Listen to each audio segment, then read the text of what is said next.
India Pakistan already एक war situation में है। बट ये वॉर सिचुएशन तक हम कैसे पहुंचे उसको एक छोटे टाइमलाइन के जरिए मैं इस वीडियो में एक्सप्लेन करना चाहूँगा। 22 अप्रैल 2025 को पहलगाम कश्मीर की पहलगाम घाटी में एक टेररिस्ट अटैक होता है जिसमें 25 इंडियन टूरिस्ट को मारा जाता है। उसके बाद हमारे honourable prime minister Narendra Modi कुछ स्टेप्स लेते हैं जिसमें इससे एक था कि इंडस वाटर ट्रीटी को सस्पेंड किया गया। जितने भी पाकिस्तानी सिटीजन्स थे उनको वापस पाकिस्तान जाने का आदेश दे दिया गया। जितने भी इंडियंस पाकिस्तान में थे उनको वापस बुलाया गया। अटारी वाघा बॉर्डर बंद किया गया। इंडियन एम्बेसी के लोग जितने भी पाकिस्तान में थे उनको वापस बुलाया गया। उसके बाद इंडिया ने पाकिस्तान को कुछ समय दिया टू इन्वेस्टिगेट एंड वो चाहते थे कि पाकिस्तान इसके ऊपर कुछ कदम उठाए।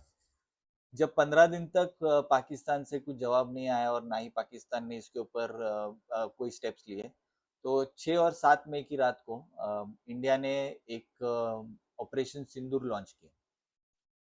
7 मई को सोफिया कुरैशी इंडियन आर्मी की और wing commander Vyomika Singh from Indian air force along with foreign secretary इन्होंने एक प्रेस कॉन्फ्रेंस जारी की और जिसमें उन्होंने कहा कि ये जो एयर स्ट्राइक हुआ ऑपरेशन सिंदूर में, ये एक प्रिसाइज एयर स्ट्राइक था, नॉन एस्केलेटरी था जिसमें कि उन्होंने प्रिसाइजली सिर्फ टेररिस्ट कैंप्स को टारगेट किया। कोई सिविलियंस को अटैक नहीं किया गया, ना ही कोई डिफेंस फैसिलिटी को अटैक किया गया और प्राइमरीली सिर्फ टेररिस्ट कैंप्स को टारगेट किया। भावलपुर एक टेररिस्ट कैंप था, काफी इम्पोर्टेंट हमला हुआ ये, क्योंकि वो टेररिस्ट कैंप जो जैश ए मोहम्मद के चीफ मसूद अजहर का था जिसमें कि मसूद अजहर ने खुद ये क्लेम किया है कि उसके 10 फैमिली मेंबर्स इस अटैक में मारे गए। पाकिस्तान ने इस अटैक को टेररिज्म पर अटैक ना बोल के इसको एक एक्ट ऑफ वॉर डिक्लेयर किया और इंडिया पे उन्होंने जवाबी हमले में शेलिंग शुरू की। एलओसी के आसपास जितने भी विलेजेस थे उन पे शेलिंग हुई। इंडिया ने भी शेलिंग से जवाब दिया। उसके बाद कल पाकिस्तान ने ड्रोन अटैक किया इंडिया पे, राजस्थान के कुछ इलाकों में, पंजाब के कुछ इलाकों में और कश्मीर के कुछ इलाकों में। हमारा जो एयर डिफेंस सिस्टम है S-400 उसने इस ड्रोन्स के अटैक को फेल किया। सारे ड्रोन्स को डिस्ट्रॉय किया गया। एक भी ड्रोन अटैक सक्सेसफुल नहीं हुआ। इनफैक्ट जब इंडिया ने जवाबी हमला किया तो पाकिस्तान का लाहौर में जो एयर डिफेंस सिस्टम है वो डिस्ट्रॉय हो चुका है।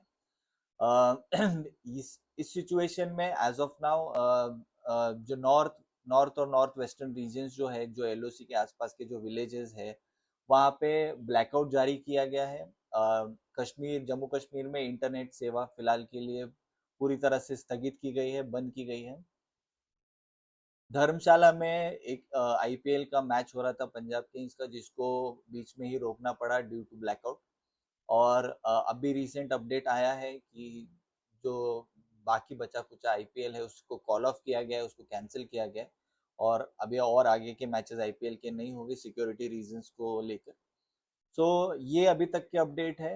We are already in war situation. Indian arm forces, Indian air force, Indian navy पे हमको पूरा भरोसा है। दे पूरी तरह से इंडियन आर्मी और हमारे सारे भी जितने भी डिफेंस सिस्टम है वो सब काफ़ी मजबूत है पाकिस्तान का जवाब देने के लिए। हम उनके साथ खड़े हैं और इतनी जानकारी आज के लिए। Thank you.